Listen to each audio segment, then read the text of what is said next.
안녕하세요. 네, 안녕하십니까.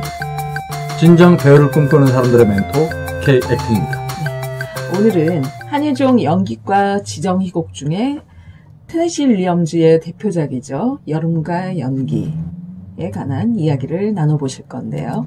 네, 테네시 윌리엄즈의 대표작 네. 여름과 연기. 네. 오늘은 그 줄거리와 주제에 대해서 정리해보도록 하겠습니다. 네.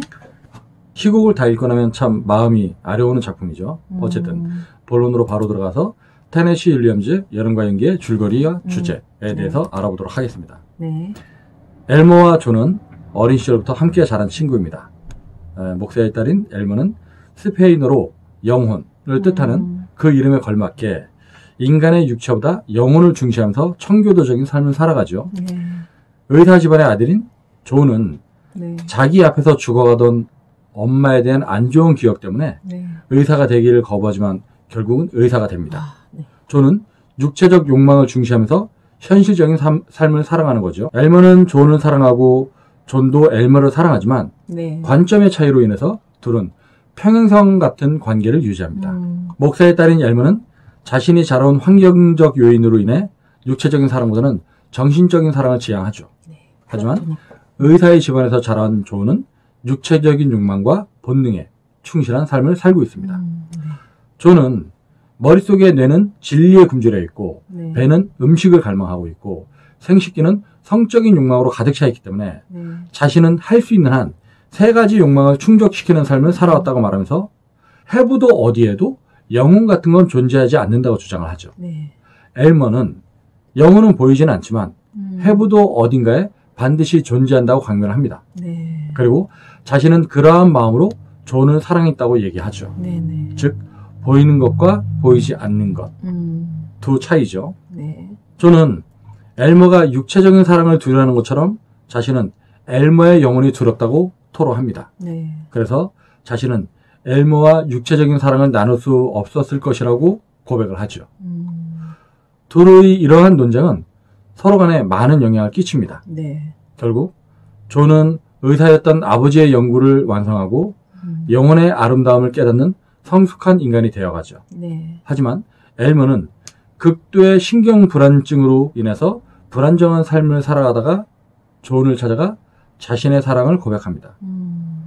하지만 존은 엘머의 학생이었던 넬리와 결혼을 하죠. 네. 존의 선택에 충격을 받은 엘머는 자신이 지향하던 청교도적인 삶을 포기하고 자신이 그토록 경멸하던 타락의 삶을 살아가게 됩니다. 엘머는 마지막 장면에서 기차에서 순회 외판원과 유혹적인 말을 나눈 후 천사의 석상에 작별을 고하고 외판원과 함께 퇴장합니다. 네. 근데 그 존하고 결혼하는 넬리 있잖아요. 네네. 넬리의 어머니가 6월 부인인데 네. 성격이 굉장히 활발한 미망인이었어요. 남편이 없는. 네. 근데 그 여자가 순회 외판원을 만나기 위해서 기차가 올 때마다 역에 나갔고 이런 것들 때문에 마을 사람들한테 외면을 당하죠.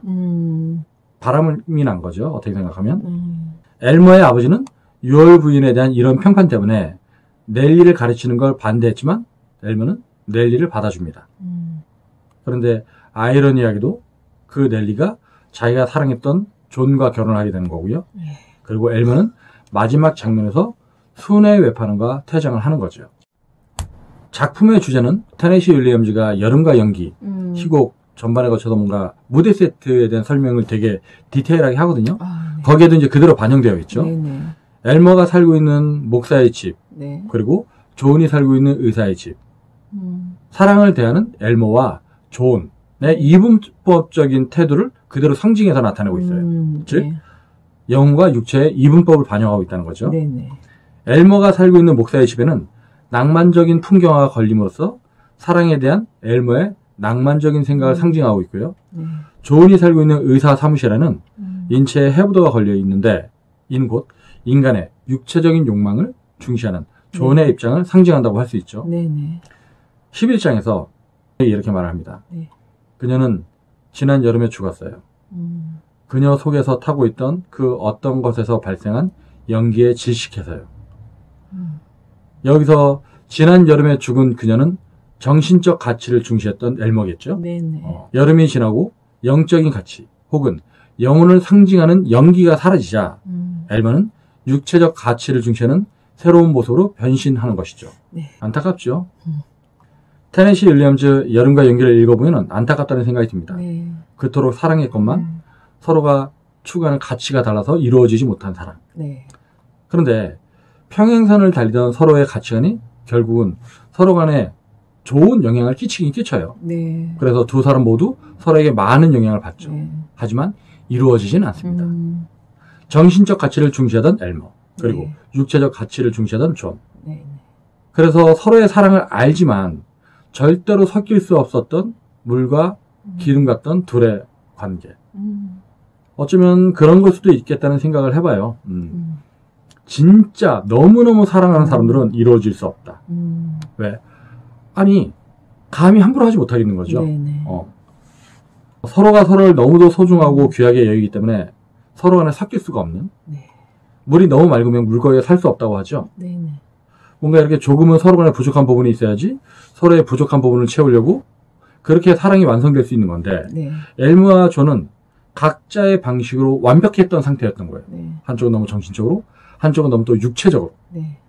그래서 이제 이루어지지 못한 게 아닐까. 고집쟁이들이죠. 그렇죠.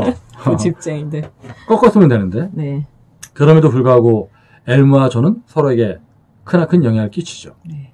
오직 육체적인 사랑만을 추구했던 존은 영혼의 가치를 인정하게 됩니다. 네. 그리고 오직 순수한 영혼만을 추구했던 엘머의 가치관은 크나큰 상처를 입고 결국 육체적 사랑의 필요성을 인정하게 되죠. 네. 인간은 뭐 누구도 완벽할 수는 없겠죠. 네. 그래서 항상 실수도 하고 후회도 하는 거라고 봅니다. 네. 근데 이 여름과 연기라는 공연을 보면 엘머의 입장에 우리가 이입돼서 공연을 보게 되거든요. 네. 그래서 공연이 끝날 때쯤 엘머의 실패한 사랑 때문에 우리는 다들 이제 안타깝다고 생각을 네. 하죠. 그런데 그러한 실패조차도 끝이 아니라 네. 과정일 수 있잖아요. 네. 기나긴 인생에서 봤을 때. 그렇죠. 우리는 뭐 이후에 엘머가 어떤 삶을 살아가게 될지 알 수 없습니다. 네. 상상할 수는 있죠. 좋은 남자 만났을 거예요. 그렇죠. 뭐냐 뭐 손해외판원하고 살면서 인생이 타락했다고 볼 수는 있겠지만 그 과정을 통해서 육체적 사랑의 이제 중요성도 인식을 하면서 영혼과 육체를 조율할 수 있는 그런 인간이 되면 네. 이제 완성이 되는 거겠죠. 좀 더 균형 있는. 그렇죠. 우리 인생도 어떤 하나를 실패했다고 모든 게 끝나는 건 아니겠죠. 네. 그걸 통해서 한 단계 더 성숙할 수 있다면 그 실패조차도 내 인생에 값진 교훈이 되는 거라고 생각을 합니다. 네. 자, 이상으로 네. 테네시 윌리엄즈 작 여름과 연기의 줄거리와 주제에 대해서 알아봤습니다. 네. 여러분들이 구독과 좋아요를 눌러주시면 여러분들이 좋은 배우가 되는 그 순간까지 K에이팅이 함께 하겠습니다. 감사합니다. 감사합니다.